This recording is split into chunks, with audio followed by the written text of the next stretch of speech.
Welcome, everybody, to our annual review of PyMC Marketing.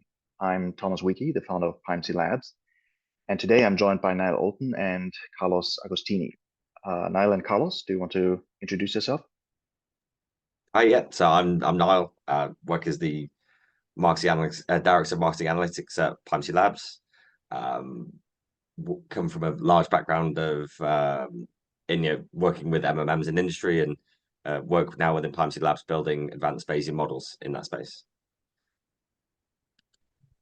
I'm Carlos, as well, coming from agency background, all the time working in marketing, switching to data science, and recently working with trying to contribute with PyMC and MMN field as well.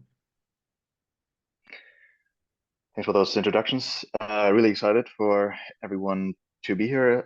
Specifically, Niall and Carlos have really pushed PyMC Marketing forward, and that's what we're here today for. So it's about reviewing, celebrating, and looking ahead into what's to come. So PyMC Marketing was released in April 2023, and we were completely blown away by the response we've gotten. We got major contributions of new features from community members, including Carlos, that we would like to highlight today. But there are also several other advancements in the field of marketing analytics that we'd like to show you. And that's looking ahead a bit into what's to come in 2024. So as an overview first, Carlos will give a quick tutorial of PyMC Marketing, showcase the new features we have, and that includes the ability to set priors flexibly, the new budget optimizer, and other stuff.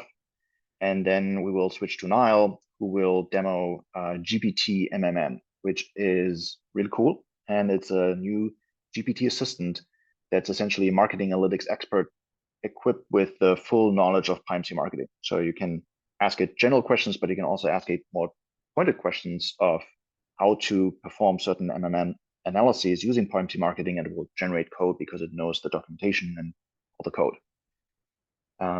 And then at the very last, we'll have a look into a new dashboard that Niall has been working on for configuring and analyzing PyMC Marketing models.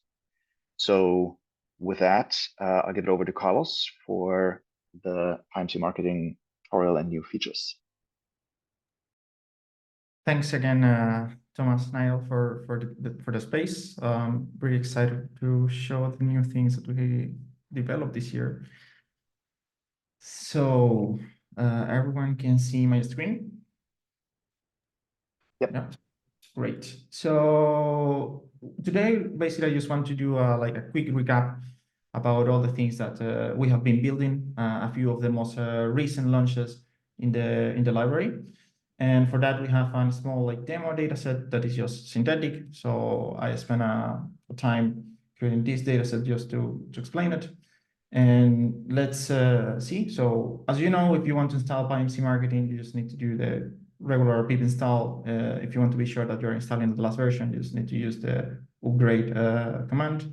Otherwise, you can just directly install from the GitHub repository.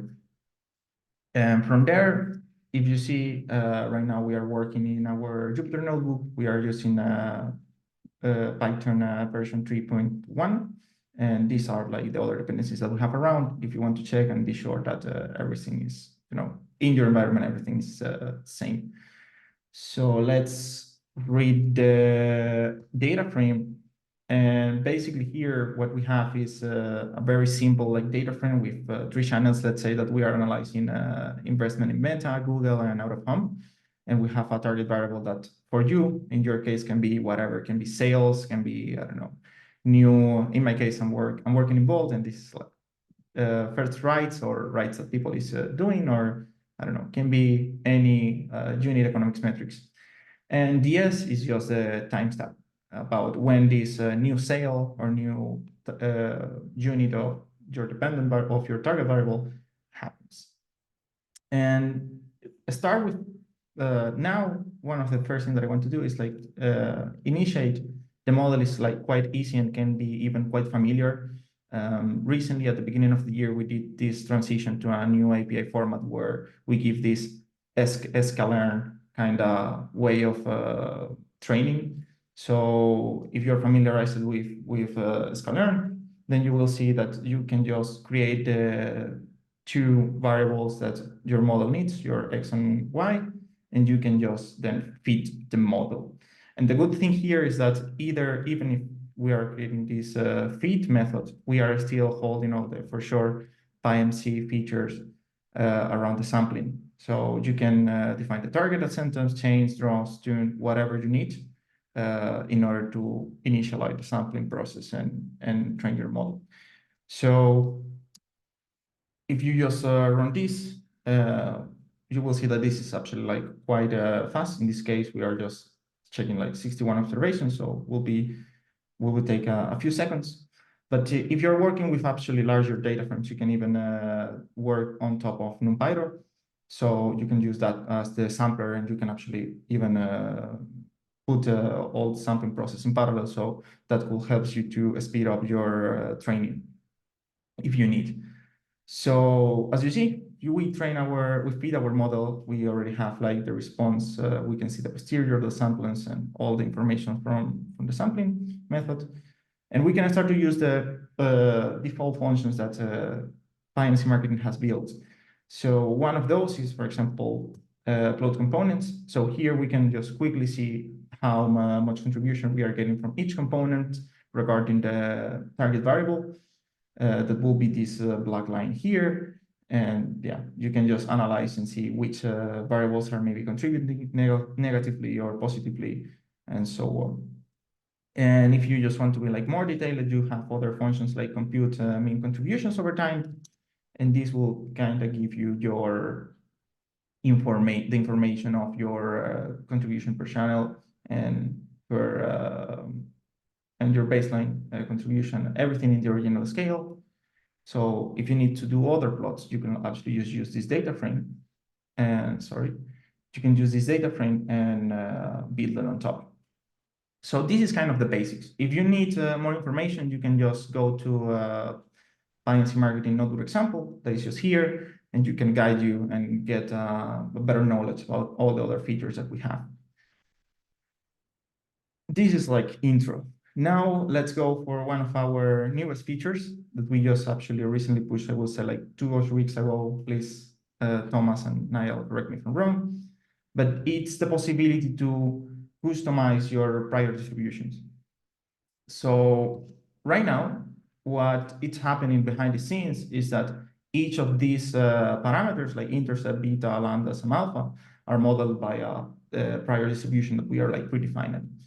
And before this new feature, users were not able to play with it. So sometimes we were seeing people using PMC Marketing, going to the source code and modifying the prior distributions based on their needs, because I'm sure that here everyone is working maybe in different businesses and everyone have different necessities.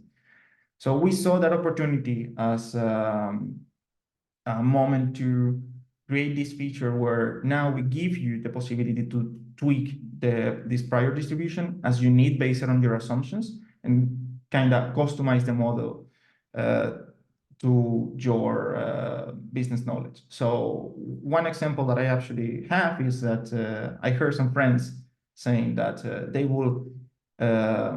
interpret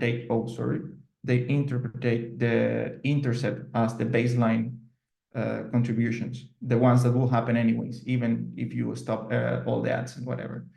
And if you model this like a normal distribution, that means that you could have negative, at some point you could have the possibility of negative baseline sales that for them didn't make any sense. So with this, you could actually make the assumption that, okay, I need my baseline sales be all the time positive. So I want to model this with a log normal distribution where I put the mu and our standard deviation based on how much big I want this prior distribution to be. And I can just pass it to my model config. So I update the base model config that we have in the model, in the delay saturated MMM, and we update it with this new prior. And this is just to let you know, guys, for me, it's like very awesome, because one of the things that I love from Bayesian modeling is like you need to make a statement about the assumptions that you're doing in your model. And with this, you basically just make them transparent. So if you believe that indeed your baseline sales should be all the time positive and you want to interpret it in that way, then you need to make a statement, put it there, and then the model can start to feed on top of it. Once you update your config file, you can just pass it to the model config parameter in our function, and then this will run the new model with these new parameters, with these new specifications, sorry. And again, you start the training and you will see like in a few seconds that everything is on. One of the things that actually really also like about this is that you can place with any other assumptions that you have, even if are assumptions about your likelihood. So for example, you can now switch to, instead of just normal likelihood, you will go to a student T distribution, or you can go to a, I don't know, any other type like Laplace or whatever that you want to think, and use it to prior distribution of the likelihood. So yeah, we have our new model, save it in our MMN variable, and from there we can actually see, oh, what happened here? Oh, gamma control, sorry. I don't have control variables right now, so I cannot see this. But yeah, you can then use also like you can check all the convergence parameters as well, contribution parameters, and the rest of the functions once this new model is already trained. So this is kind of awesome. I think that a lot of people was, again, playing with the source code and modifying, and I think that now natively you can just put it there. Go, Niall. Yeah, I just wanted to add the more business context, and I mean it was great. The thing that I really see, the positive impacts I see from this, is the ability to combine insights from experiments as well. So incrementality tests and experiments are a really popular and big thing at the moment. So with this flexibility that you've introduced, the ability to combine those experiments is naturally really intuitive and easy. And lends itself towards that. So it's a really fantastic feature to be able to combine, have a unified measurement system essentially. Yeah, indeed. Yeah, and just to now just pick up your point, it's the same. If, for example, imagine that you want to pass experiments, this is a very common question as well from several people. You could tweak the beta channels, so you can create these new variable beta channels, and here in the sigma you could pass, in this case we have out of home, Meta, and Google, and I can pass a list where in each position I define the prior that I have for each channel. So I could define whatever that I want, and in the case that you're working with half normal distribution, you will need to do some transformation first. You can get, again, you can get the input from MMN example notebook. But basically it's as simple as, pass a list of values, and that will give the information of your channel, the prior information to your channel about contribution. But yeah, one other feature that it's very nice now we have, it's that previously we get the response curve like these ones. So just the scatter plot that is showing contribution, again, the X value, whatever it is. In this case, just to give you insight, we are like kind of playing with impressions, and I will let you know why in a very short time. But this was actually very good because it gives us the chance to understand how much we will get back for each unit extra that we are adding in our X variables, either like channels in this case. But sometimes we want to kind of extrapolate that information and understand how much uncertainty do we have, again, those estimations. And for that, we introduce this new show fit feature, where now on top of the scatter plot, we draw the line about how well this dot fits to a specific function that can be sigmoid or Michaelis-Menten. And around that, we estimate like the credible intervals based on the posterior distribution that we have for each channel. So in that sense, you can also start to perceive how well each channel is being modeled by the model, where, as you know, like bigger intervals, I would say that it's like a bigger sigma in our distribution, basically. So, and this also, as I mentioned, by default, we are training the model with a sigmoid function.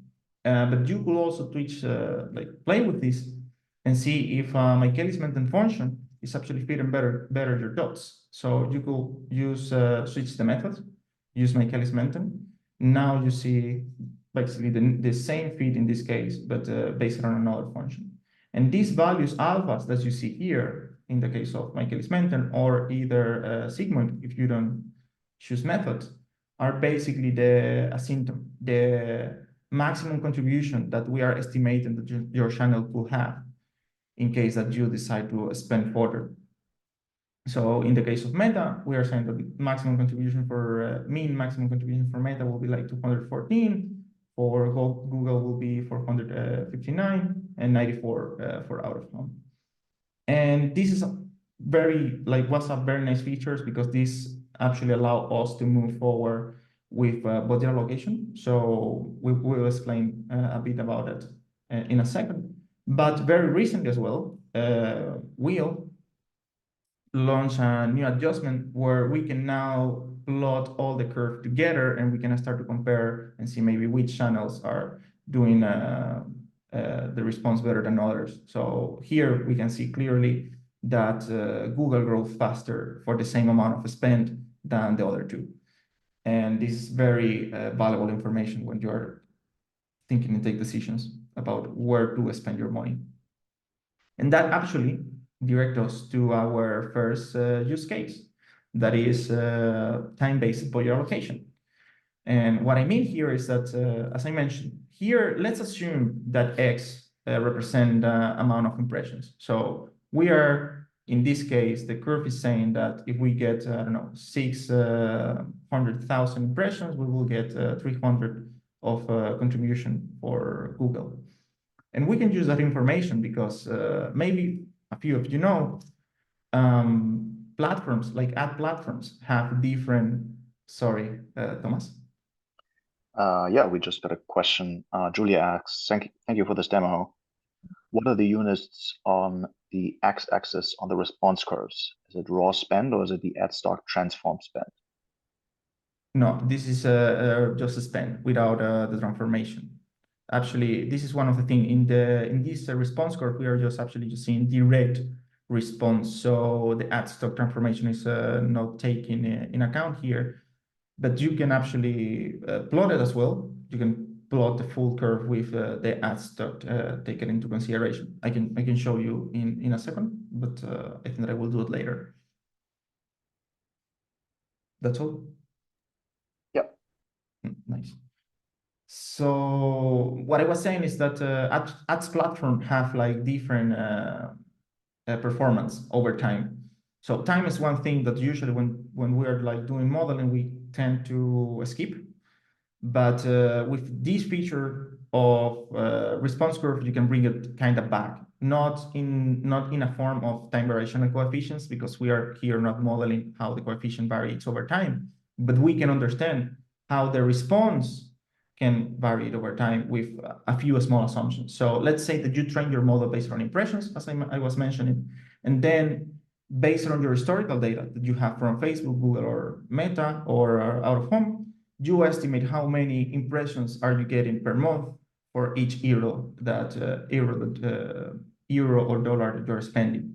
So in the Michaelis-Menten function, as I was mentioning, you can see that we have these parameters alpha and lambda that will control the shape of your curve. One controls the asymptom, and the other is controlling the elbow, the moment when the curve start to go to saturate and start to decrease their returns.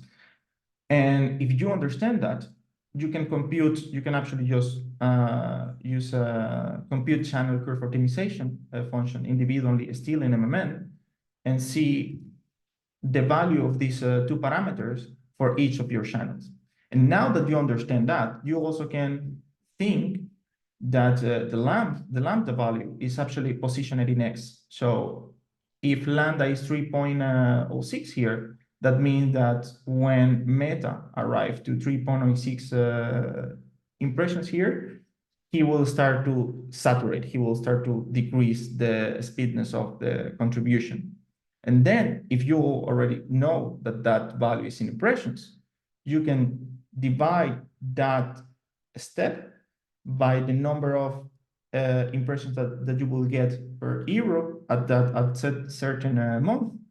And that will give you a new curve that is now translated in spend. So now you're seeing the spend in the x-axis, but for a specific month. So basically you train an impression, you know that those impressions will vary over time, and you apply this transformation to the curve. So now we can see how we expect that the curve will behave, I don't know, in January.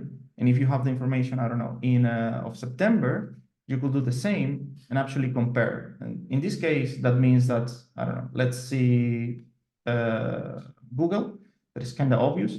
So we said like in September, this is again example, we spend 2,000 and we get 100 in response, more or less. But if we spend the same 2,000 in January, we will get 150. So we add this tiny the variation of the platform regarding spend into our model as well, just taking on a small assumption and training in impressions level. Again, this is assumption and not necessarily means that can apply to your business or apply to all business all the time, but maybe that can be. And this is something very useful to use. This is for me personal case. I personally use it, and this allows me to get a grid of modified parameters that are modified by month. And when we do the allocation of budget, then we allocate for specific months and we allocate for the specific performance that we expect that will happen during that period.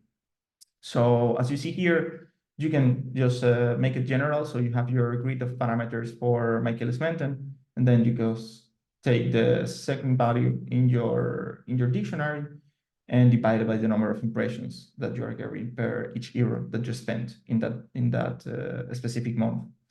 And doing that, you get your new set of values that then you can pass to the budget optimization function. And then let's say here that we have a budget of 15,000, and we just at the beginning, we decide to distribute it equally across all the channels. So we use 5,000 for each. Go, Thomas. We got a question from Christopher Mooney. Mm-hmm. Can we visualize saturation by quarter, year? In allocating media spend budget, we often look out at longer time horizons. This is excellent. FYI.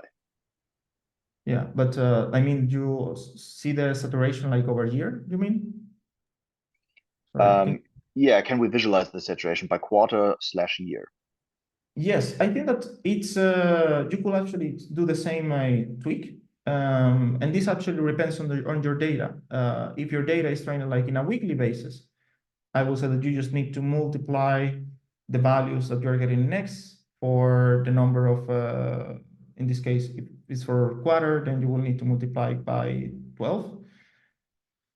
Yeah, yes, by 12. And then that will be your transformated curve. Sorry, your transformated curve for the quarter.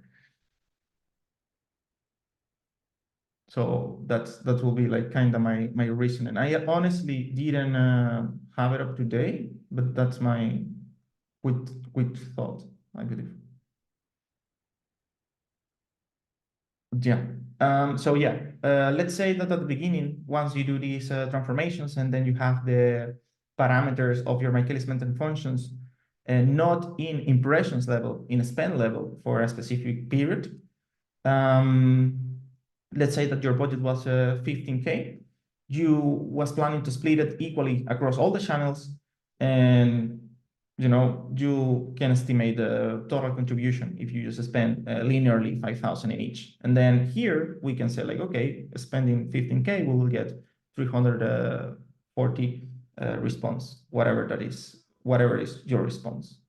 But then we for sure want to optimize this. And to optimize it, we can define like boundaries to spend. One easy way to define how much, for example, in my case, I want to spend in certain channel, it's getting the 80%, given the fact that we are seeing like saturation functions, at some point we will be in a very plateau area where like the returnings are like super flat. And what I do is usually extract what is the 80% of my total maximum contribution, and I set that point in X as my maximum value to spend.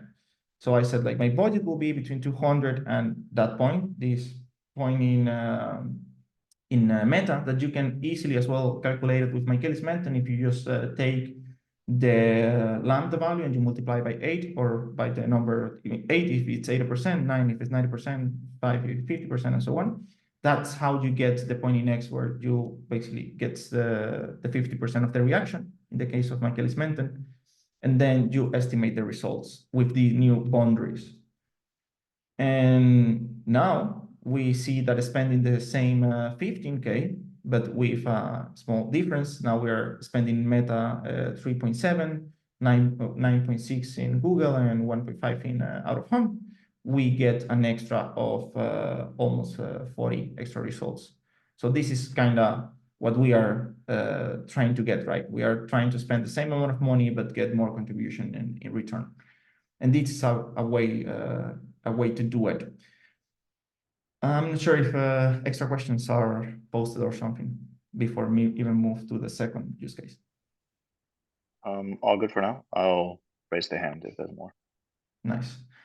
Okay, so I will speed up. Then one of our other sections in PyMC Marketing, it's CLV, so customer lifetime value. And this can works very well with our saturation curve. So I had a small use case where one person was asking me, let's say that I use the CLV model and I estimate that my customer lifetime value per user will be 20 euros. How can I now apply this into the response curve and see ROAS like response curve, where I basically not evaluate how many users I get, how much money I get back. And one way to do it is, first, please go to PyMC CLV models, estimate your lifetime value. And once you get this information, you can estimate the average lifetime value per user. And once you get it, again, you take your Michaelis-Menten parameters, and you can now multiply the asymptote, that will be the total, the maximum number of contribution, in this case, users, that you could get by this lifetime value. And that's how you kind of transform now your curve, so the same curve, now into sales in volume, not in number of users. So now, again, same response curve, but now it's showing the raw. So I spend 2,000 and I get almost 2,000 euros back. And this is the same, very nice, because now you can optimize based on this new grid of parameters that is consider your spends and your returns. So if I go to the body allocation function, you will see that initially spending the same 5K linearly for each channel, I will get 6,000 euros back, dollars, or whatever that your unit is. But if I do the optimization for the same 15,000, I get 7,000 back, so extra 800 euros. And that's how, again, you start to play with optimization, and that's how you integrate other models of PyMC Marketing into MMN. So I would say that how you not quantify, because with MMN, we are like quantifying the amount of contribution. With CLV, we are kind of quantifying the quality of our users, and this is how you can mix both things together. And it's pretty nice. It's something I really like it, and I really used to. Go ahead, Niall. Yeah, and I guess with that, we can also combine the long-term impacts of marketing as well. So understand, MMM is the impact of the user, right? But then the CLV is the whole long-term value that user is driven. So you're basically beginning to combine and get an understanding of those long-term effects as well. So it's really, really cool. Yeah, indeed. I mean, just want to put something on top of that is like quantity and quality. So with this, we have basically the two words. And the final case is, let's say that now we understand how much money we are getting back. But still, if you see the number here, we spend 15K and we get practically half of that money back. So we want to, I will say that you go to marketing and you want to be in a break-even point where at least the amount of money that you spend is the amount of money that you get back from your users. And you can, again, repeat this process like in a very simple way. So now you have these modified parameters. You can estimate what is the average cost per acquisition from your curve. So you have how much you're spending, you know how much users you're getting back, and from that you can just divide one from the other and get the amount of users that you are, like the cost of these users. And at the same time, you can estimate how, if each user gives you 20 euros, you could estimate total lifetime value that you will get for all the users that you get a certain level of spend. So if you spend 1,000, you get 100 users, each one gives you 20 euros, and then you estimate how much you will get back. And with these numbers, we can just estimate the point where our spendings, where our cost per acquisition is not greater than our LTV. So we are in this break even. We are paying 20 euros for each user that we get, and we get 20 euros back. So that means that in theory, sometimes you can think this like your real limit. So you don't want to spend more than that unless you have extra information or extra assumptions in your business. That can be, but let's, for the sake of the example, just leave it that we don't want to spend more than the lifetime value that we will get back from the user. So with this, I mean, simple 5 lines of code in the plot, you can actually see that in the case of Facebook, we never have break-even point. In the case of out-of-home, we never have break-even point. But in Google, we have it. So if we spend around like 2.5K, then maybe we are not paying more than the lifetime value. We are not paying more for the user, more money than what we will get back. And this is kind of nice. And this, it's if we think in the average curve. So what we see here is the average response that the model gives to us. But we can think that every time that we move forward in our spend, we actually lose a lot of value. And we are just working with this response curve.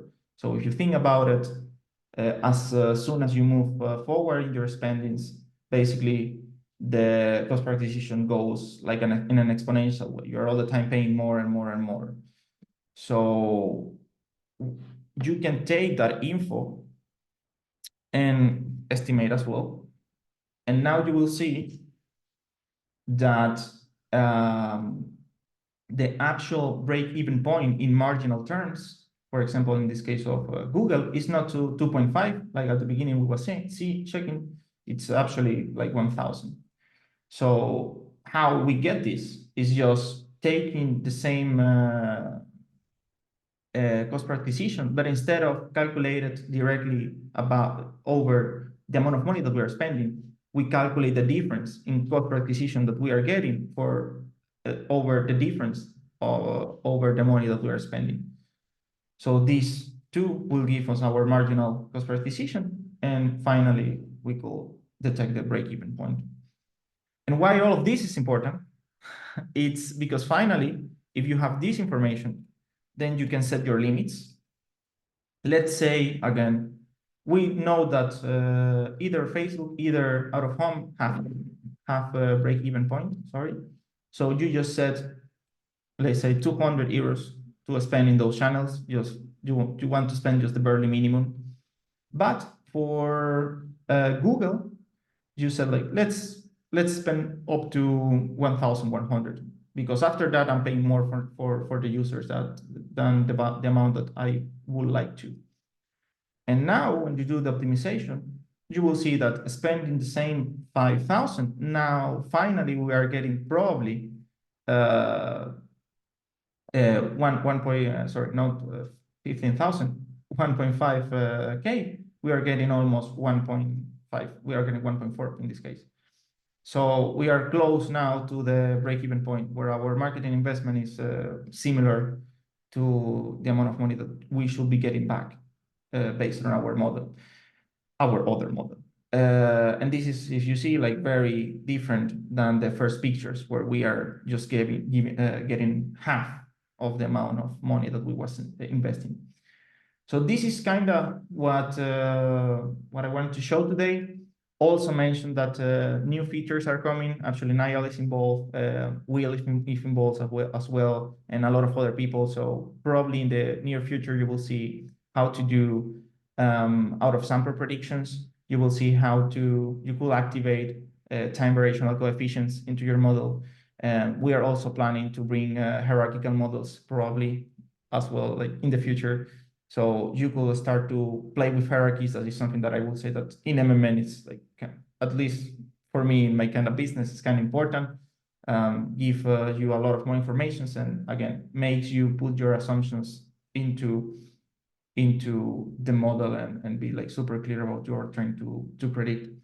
So these things are coming, so stay tuned, and I would love to hear more use cases. If anyone have questions or things, can reach me on LinkedIn, and I will be, glad to hear your stories.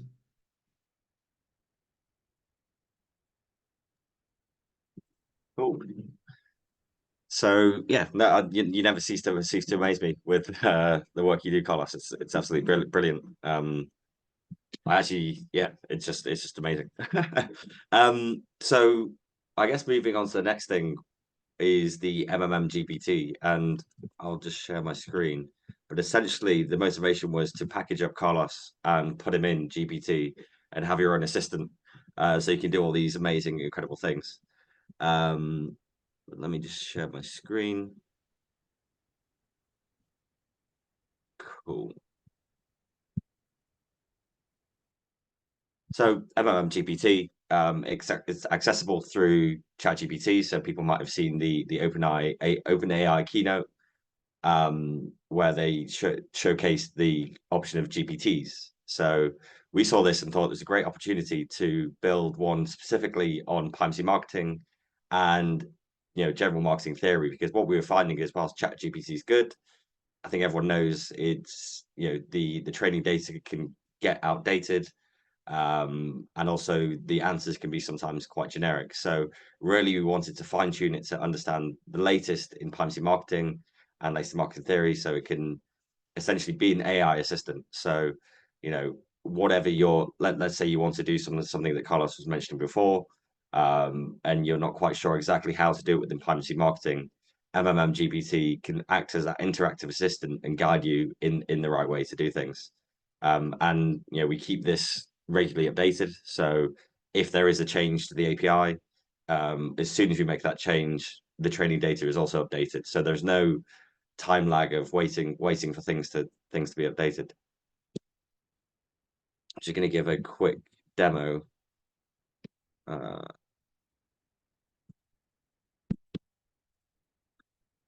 it. So we go into GPT, there's GPT, and then we can just type in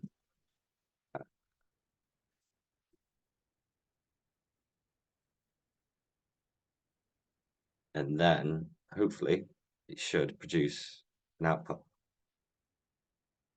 The thing I was finding before is it's currently a little bit slow, but it gets there. There we are. So yeah, it basically acts as an interactive demo. It will explain how to do everything, and then let's say I want to do something a little bit different. You could type that in, and then it will explain how you would do that. As I say, the custom priors are a new feature, so it has now been trained on that as well. Yeah, I guess that's the special thing, right? Like GPT doesn't know about PMC marketing yet, or if an older version, but here we ensure that it's always up to date. Yeah.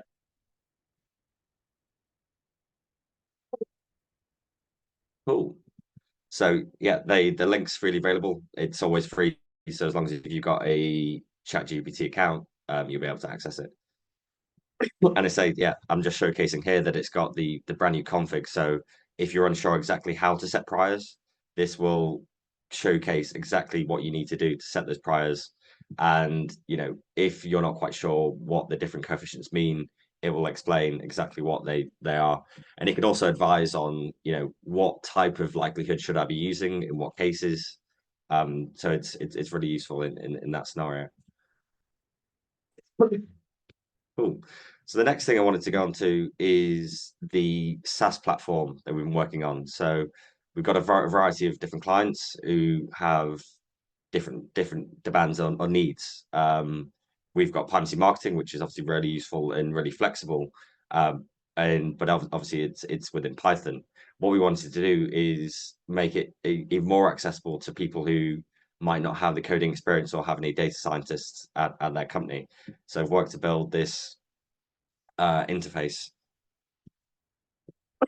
It works quite nicely where you just upload a simple CSV and then you break down you select your variables depending on what variables are what. So we have a date column, we'll have volume sales, we'll have our different media variables. The reason why we specify media variables that might not necessarily be cost variables is what Carlos was mentioning before, is cost per exposure changes depending on time of the year.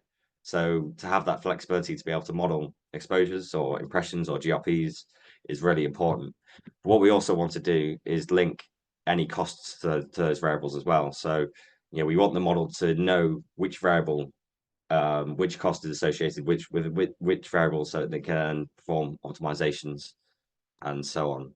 We have our control variables, and then finally the multiplier. So the multiplier is combining that lifetime value aspect as well. So we can translate, it could be price, it could be lifetime value. We then tell the model which variables to link to what. So we're linking the cost variables to that media variable, so it knows for context. Move on to the next panel. So we have a priors grid. So we have to hide the thing. So we got the priors grid, which then we can indicate, is our variable just a media coefficient? Is it a slope? Sorry, is it a exogenous control variable? Is it a media variable? A media variable differs in the sense that it will just inform it that it's a media coefficient, but will not apply any sort of add stock to it. And then finally, we have the full add stock non-linear option. We also have different priors. So depending what you want to do, you could have a normal distribution, you could have an inverse gamma, or you can even have a time varying parameter. So within this, we've also included time varying parameters. You can set the different mean coefficients. So let's say you've got information from previous analysis, you've got information from experiments. You can make those changes as well. On top of that, we also have different transforms. So how do you want to scale the data? Depends on how you interpret the coefficients. So we might not apply a transform to the data. We might divide by the mean. We might standardize, and we might divide by the dependent variable mean. We then have a slider, so you can intuitively say, this is more in diminishing returns, or we can say it's in less in diminishing returns. And then finally, we have the add stock effect. So how much decays into the next period and how long for. And then finally, we would just specify, what is our type of variable? Are we modeling with impressions, GRPs, clicks, and spend? So that we found that whilst that price grid is really flexible and allows for full customization, we also are finding that sometimes users don't want to necessarily set the priors. They want to have benchmark priors, and it ought to be automated. So what we have is we have a repository of benchmarks, and the priors, the media priors will be automatically updated based on the benchmark. So it will contextualize, understand what the media variables are, what the historical laydown is, and what priors you should set on the saturation parameter, the ad stock, and the coefficient of impact as well. Again, we have option for time varying parameters on those priors as well. And then the final components are a organic baseline. So it does that long-term base change over time, and we can have seasonality as well. Just make sure I've done everything correctly. Yeah, that's good. And then there are even more advanced options. What type of organic baseline do you want to do? What's your prior and your seasonality components? How many seasonal cycles should you have? If we're doing a quantile regression, what quantile do you want to measure? So again, we have that flexibility in there as well. As I say, it's linked to industry benchmarks. So we have e-commerce, FMCG, and retail. So you can select depending on those. And then quite simply, you can build the model. And what's really nice about this is we can build this model, and then whilst that's running, we can also begin to analyze other models, or we can build more models or more candidate models, so that your workflow is never interrupted from the model build. Like I said, we've fit a model previously. Within that, we've got key insights on the model quality. So, very generic aspects such as R squared, mean squared error, and then other sort of tests on the residuals as well. We have a contribution chart, so you can decompose the impacts decompose your variables into the different impacts and how they're driving sales, and you can visualize the different components and take things off separately. We also have the curves. So, how does our media translate into revenue? And we can analyze all our different curves. And again, it's got the flexibility, you can add or take curves off. We also want to review how our media is performing over time. And we've got some really informative charts which can explain this. So we can, again, look at different channels, how they perform in revenue over time, what does our spend look like over time, and fundamentally, what does our ROAS look like over time? And again, we can kind of see which channels are over-indexing on average, or what are indexing. One really cool thing I think about this is we also have the efficiency versus effectiveness. So, we want to see which channels are performing in terms of high ROAS, which ones are performing in terms of high revenue, and the size of the bubble indicates how much we're spending on it. So, naturally, if we're spending quite a high amount, we'd expect it to be higher in terms of revenue, and anything low, we generally expect would have a higher sort of ROAS because it's less likely to be in the diminished returns. We have residual plots. So, if you think there's potentially a missing variable, you'll be able to analyze your residuals and understand, is there something I should include here? So here it looks like there's potentially some missing seasonality that I haven't included, or there is something here which is missing from the model. We've got a model prediction. So what does the actual versus model look like? Because it's a Bayesian model, we also have the uncertainty around that. And then finally, we have the coefficients that our model has, the coefficient outputs from our model. And again, if we had time varying parameters on, we could expand on this and have a look at how that coefficient is changing over time. I think what's really cool about this is we can then use these coefficients as priors in any sort of model update as well.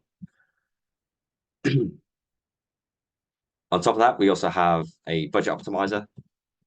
So we can input any budget, specify our currency. We're not limited to these three currencies. They're just preloaded in here. We have the different bounds. So do we want a lower and upper bound?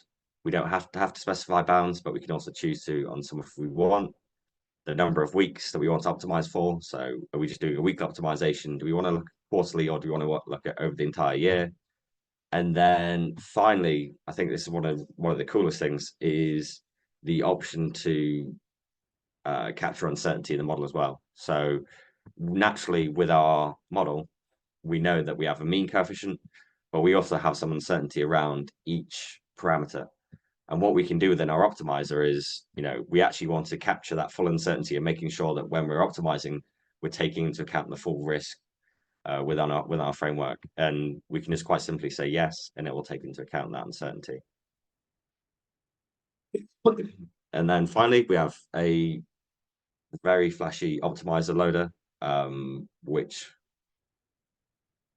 will run, and then we finally have our optimization. Cool. I think that's everything. Is there any questions, Thomas? Or Yes. There's a question whether this is based on causal models. so in terms of the framework itself, so it's a PyMC marketing model. One thing we're looking at is introducing the do operator. So I don't know if people have seen the do operator within the framework. And then one other thing that we'd like to do is there is causal pi, so we can set up synthetic control and do experiments and understand what impact something has, combining the insights from that to then automatically set the prior within this MMM framework. Another question is, SaaS looks pretty slick. Is it available on GitHub? It's available for a demo if you would like a deeper call, but it is not currently available on a public GitHub. Yeah, well, and I think we should just clarify. So it's also not planned. Like this is something that's a paid for subscription-based service that will not be open sourced. PMC Marketing is the underlying thing that will always be open source. But yeah, that's something that we're totally happy to talk with anyone about and demo, like Niall said. So what's the best place to get in touch, Niall?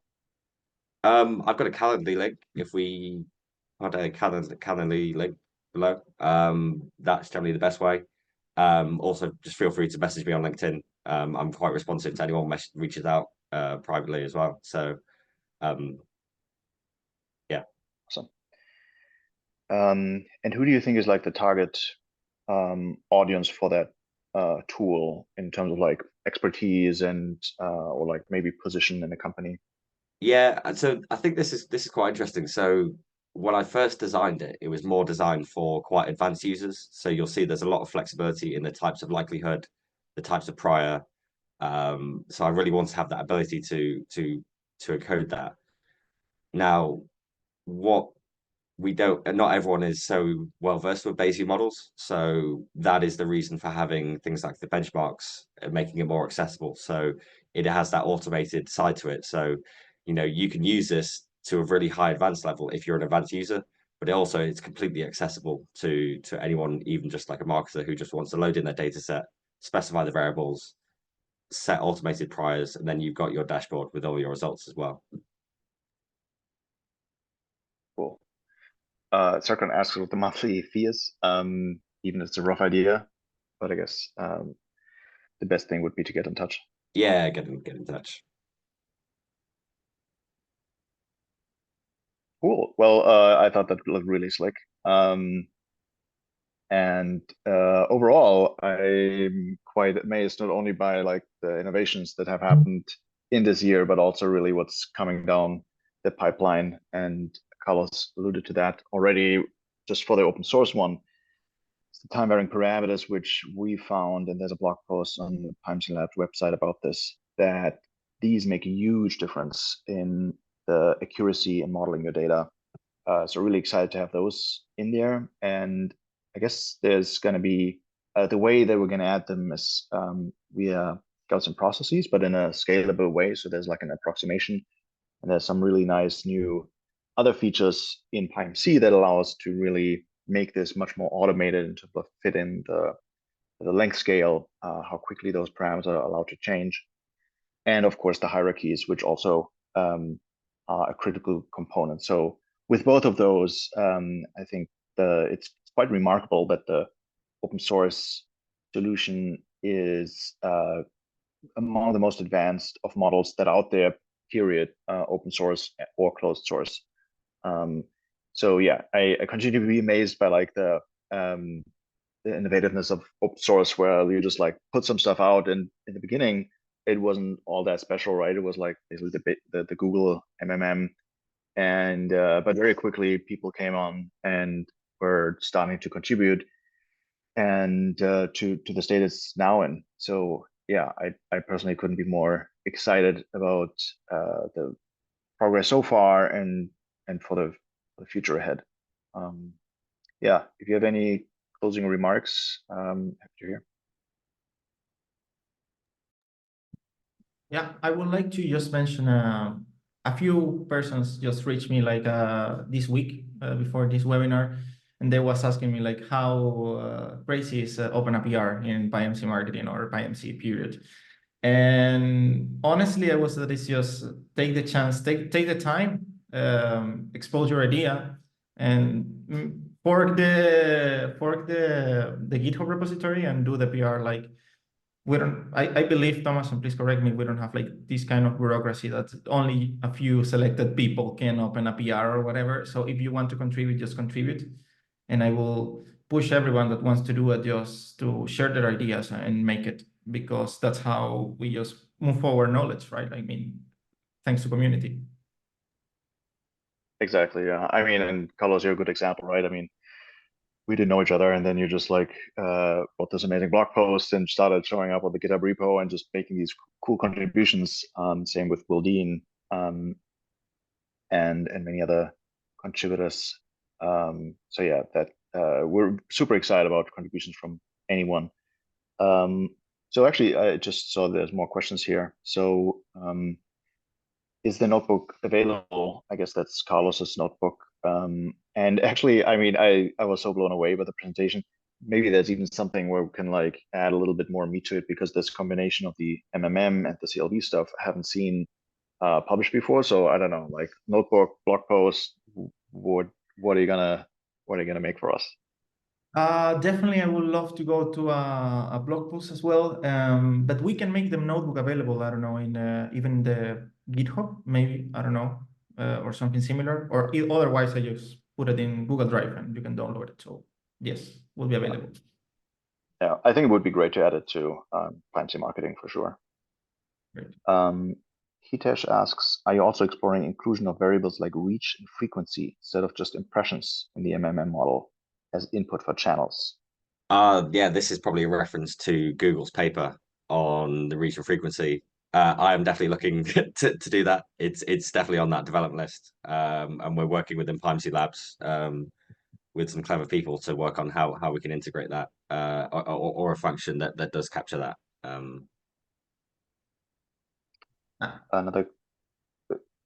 Another question from Serkan. When making future predictions in time-varying models, does it depend on the assumption which time parameter will be used, or does the module use the last part? I think that that's a question that better be responded. And we was talking about it in the last meeting with even Will, that maybe this out of sample prediction will not support like all use cases. I actually believe that this is the case for time variation coefficients, but I think that he's the best to reply to it. I don't remember the details. Maybe Thomas, you can help.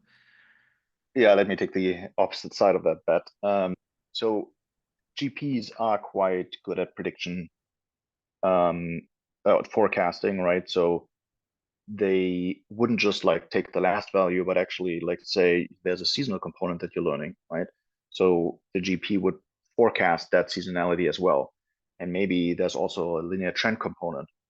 So that's upward sloping, right? So it would do that as well. So you actually do get smart prediction in this way based on the historical patterns that you have learned.